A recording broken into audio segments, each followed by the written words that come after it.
Ako po si Carla, operator ng Machine 1 dito sa Audion 2. Ito po ang Machine 1. Pag-run po ako ng 200 plus meters last week. Madalas po itong gamitin. Ito po ang aking printer head area. Ito naman po ang aking capping. Ganito po ang tamang pag-head clean.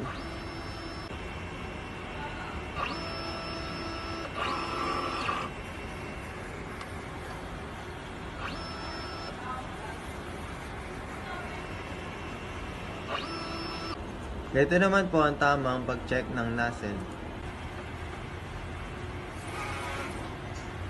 Nakapagpudsong po ako ng 5 white ink, isa sa cyan, isa sa magenta, 5 po sa powder.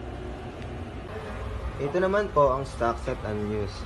Sakto lang po ang stocks namin na good for 5 days. Ito po ang aking waste tank area. Ang last disposal ko po ay kanina lang. Ito naman po sa kabila ang aking AVR na may 3000 volts. Dito naman po ang aking ground wire. Dito naman po ang aking ink system na naka-level. Ito po ang aking printer daily checklist. Sa ngayon po, wala po kaming in-house order. Ito po ang aking printer daily output. Yun lamang po at maraming salamat.